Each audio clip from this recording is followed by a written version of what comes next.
ഇപ്പോൾ ശ്രീ അബ്ദുൽ സമദ് പൂക്കോട്ടൂർ തന്നെ നമുക്കൊപ്പം ടെലിഫോൺ ലൈനിൽ ചേരുന്നുണ്ട്. ശ്രീ അബ്ദുൽ സമദ് പൂക്കോട്ടൂർ, താങ്കൾ കണക്കുകൾ നിരത്തിയാണ് ഈ കാര്യങ്ങൾ സൂചിപ്പിക്കുന്നത്. എന്തുകൊണ്ട് കുട്ടികൾക്ക് മതപഠനത്തിനുള്ള താല്പര്യം കുറഞ്ഞു വരുന്നു എന്നതാണ് നിങ്ങൾ മനസ്സിലാക്കിയിട്ടുള്ളത്? കുട്ടികൾക്ക് മതപഠനത്തിൽ താല്പര്യം കുറയുന്നു എന്നതിനേക്കാൾ രക്ഷിതാക്കൾക്ക് കുട്ടികളെ മതപരമായി പഠിപ്പിക്കാനുള്ള താല്പര്യം കുറയുന്നു എന്നതാണ് പ്രധാന കാരണം.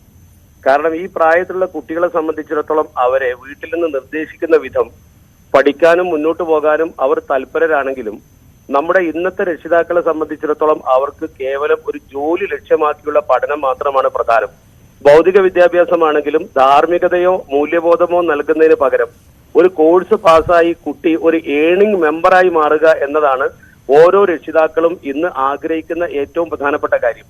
അതുകൊണ്ട് തന്നെ കുട്ടിയെ കൊണ്ട് പണസമ്പാദനത്തിന്റെ മേഖല വെട്ടിത്തുറക്കുക എന്ന ലക്ഷ്യത്തോടു കൂടി ആ കുട്ടിയെ ഭൗതിക വിദ്യാലയത്തിൽ കൂടുതൽ മാർക്ക് നേടി പഠിപ്പിച്ച് ഉയർന്ന മേഖലയിലേക്ക് വിടുക എന്നതല്ലാതെ ധാർമ്മിക മൂല്യം ഈ കുട്ടിയിൽ വളർത്തണമെന്ന താല്പര്യം രക്ഷിതാക്കൾക്ക് കുറഞ്ഞു വന്നിരിക്കുന്നു. ഇതിന്റെ ഒരു പ്രത്യാഘാതമായി കുട്ടികൾ പലപ്പോഴും മയക്കുമരുന്നിന് അടിമകളോ അതല്ലെങ്കിൽ മറ്റെന്തെങ്കിലും ക്രിമിനൽ പ്രവർത്തനങ്ങളിൽ ഏർപ്പെടുകയോ ചെയ്യുമ്പോൾ അവർ ഖേദിക്കുകയും അതിന്റെ പേരിൽ പിന്നീട് അവർ ഖേദിച്ച് വളരെ പ്രയാസപ്പെട്ട് ആത്മഹത്യ പോലും രക്ഷിതാക്കൾ ചെയ്യുന്ന പ്രവണത നമ്മൾ കണ്ടുവരുന്നുണ്ട്. കുട്ടികളെ മാതാപിതാക്കൾ വളരെയേറെ സ്നേഹിക്കുന്നു. ഈയിടെ നിങ്ങൾക്കറിയാമല്ലോ, കൊല്ലത്ത് ഒരു മാതാവ് തന്റെ കുട്ടി വിദേശത്തെ ആക്സിഡന്റിൽ മരണപ്പെട്ടപ്പോൾ ആ മാതാവ് ഡോക്ടറായിട്ട് പോലും ആത്മഹത്യ ചെയ്തു. അതിന്റെ കാരണം കുട്ടികളോടുള്ള അദമ്യമായ സ്നേഹമാണ് അവർ പ്രകടമാക്കിയത്. അവിടെ മാനസികമായി പിടിച്ചു നിൽക്കാൻ പോലും ഡോക്ടറായ മാതാവിന് കഴിഞ്ഞില്ല. ഈ ഒരു അവസ്ഥ നമ്മൾ പരിശോധിക്കുമ്പോൾ മുസ്ലിം സമൂഹത്തെ സംബന്ധിച്ചിടത്തോളം അവർക്ക് മതപഠനം അനിവാര്യമാണ്.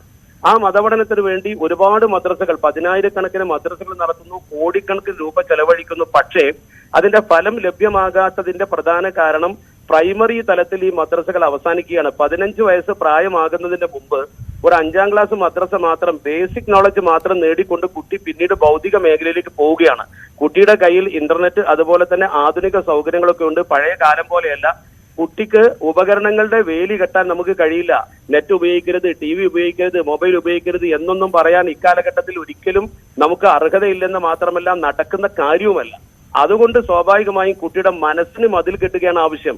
മോറൽ എന്ന് പറയുമ്പോൾ concerning principles of right and wrong എന്ന് പറയുമ്പോൾ റൈറ്റ് ഏത് റോങ് ഏത് എന്ന് കുട്ടിക്ക് തിരിച്ചറിയാൻ പറ്റുന്ന വിദ്യാഭ്യാസം കൊടുത്താൽ മാത്രം പോരാ, അത് ഉൾക്കൊള്ളാൻ പാകതയുള്ള ഒരു പ്രായം വരെയെങ്കിലും അത് കൊടുക്കണം. അത് നടക്കുന്നില്ല എന്നാണ് ഇന്നലെ കോഴിക്കോട്ട് വെച്ച് മാനേജ്മെന്റ് അസോസിയേഷന്റെ പ്രതിനിധികളെ വിളിച്ചുകൊണ്ട് ഞാൻ എന്റെ പ്രസംഗത്തിൽ സൂചിപ്പിച്ചത്. അത് ഒരു അപകടകരമായ പ്രവണതയാണ്. അതിന്റെ ഭാഗമായി നമ്മുടെ കുട്ടികൾ LGBT സംസ്കാരത്തിലേക്കും അതുപോലെ അന്യമതസ്ഥരുടെ കൂടെ ഓടിപ്പോകാനും നാം മക്കളെ ഈ രീതിയിൽ കാണുന്ന സാഹചര്യത്തിൽ ഖേദിച്ചിട്ട് ഫലമില്ല, അതിന് ബഹളം വെച്ചിട്ട് ഫലമില്ല.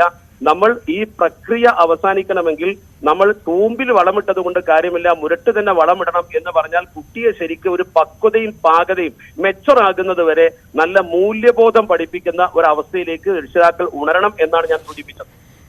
ശ്രീ അബ്ദുൽ സമദ് പൂക്കോട്ടൂർ, കാലം മാറുകയാണ്, സാങ്കേതിക വിദ്യ താങ്കൾ പറയുന്നത് പോലെ വളരെ വേഗം മാറിക്കൊണ്ടിരിക്കുകയാണ്, സമൂഹം മാറുകയാണ്. അപ്പോൾ അതിനൊക്കെ ഉതകുന്ന തരത്തിലുള്ള മാറ്റങ്ങൾ ഏതെങ്കിലും തരത്തിൽ ഉണ്ടാകണം എന്ന് പ്രതീക്ഷിക്കുന്നുണ്ടോ? ഇങ്ങനെ ഒരു പ്രതിസന്ധി ഉണ്ട് എന്ന് നിങ്ങൾക്ക് ബോധ്യപ്പെടുന്നു.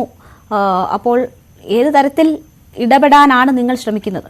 തീർച്ചയായും കാലഘട്ടത്തിന്റെ ചുവരെഴുത്ത് വായിച്ചുകൊണ്ട് പ്രതികരിക്കാൻ തയ്യാറായതിന്റെ ഫലമാണ് സമസ്ത ലേണിംഗ് മദ്രസ തുടങ്ങി. കമ്പ്യൂട്ടർ വഴി കുട്ടിക്ക് കാര്യങ്ങൾ പഠിക്കാൻ മദ്രസയിൽ പോകാതെ തന്നെ ലോകത്തിന്റെ ഏതു ഭാഗത്തിരുത്തും കൊണ്ട് കുട്ടിക്ക് മതം പഠിക്കാനുള്ള ലേണിംഗ് സംവിധാനം നമ്മൾ ഇലക്ട്രോണിക് മാധ്യമം ഉപയോഗിച്ചുകൊണ്ട് പുതുതായി ഓപ്പൺ ചെയ്തു. നിങ്ങൾക്കറിയാമല്ലോ, മദ്രസയിൽ പോയി പഠിക്കുന്നവർക്ക് പഠിക്കാം, അല്ലാത്തവർക്ക് വീട്ടിൽ നിന്ന് പഠിക്കാം.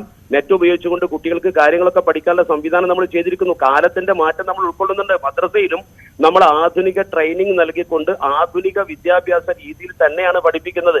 പഴഞ്ചൻ ശൈലിയൊക്കെ മാറി കുട്ടികളുടെ അഭിരുചിക്കനുസരിച്ചുള്ള ആധുനിക സ്മാർട്ട് ക്ലാസ് റൂം വെച്ചുകൊണ്ട് തന്നെയാണ് ഇപ്പോൾ മദ്രസയിൽ മതം പഠിപ്പിക്കുന്നത്. ഈ മതം പഠിപ്പിക്കുമ്പോൾ ഇസ്ലാമിന്റെ ഒരു താല്പര്യം എന്ന് പറയുന്നത് കേവലം മതം നൽകുകയല്ല, മതബോധത്തോടൊപ്പമുള്ള ഭൗതിക ബോധവും നൽകണമെന്നാണ്. ഖുർആന്റെ ആദ്യത്തെ നിർദ്ദേശം തന്നെ വായിക്കുക, പഠിക്കുക എന്നാണ്, വിശ്വസിക്കുക എന്നല്ല. ഒരു സമൂഹത്തോട് അന്ധമായി വിശ്വസിക്കാനല്ല ഇസ്ലാം പറഞ്ഞത്. നിങ്ങൾ വായിക്കുകയും പഠിക്കുകയും ചിന്തിക്കുകയും ചെയ്തുകൊണ്ട് ദൈവാസ്തിക്യത്തെക്കുറിച്ച് നിങ്ങൾ പഠിച്ചു വിശ്വസിക്കണമെന്നാണ്. അന്ധമായ വിശ്വാസമല്ല ഇസ്ലാം ആഗ്രഹിക്കുന്നത്.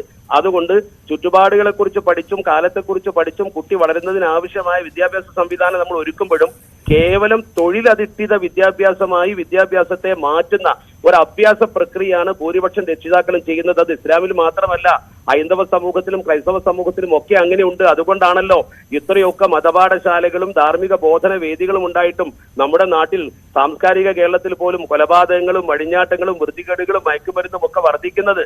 അത് തിരിച്ചറിയാൻ എല്ലാ വിഭാഗം ആളുകളും മുന്നോട്ട് വരണം എന്നാണ് ഞാൻ സൂചിപ്പിച്ചത്.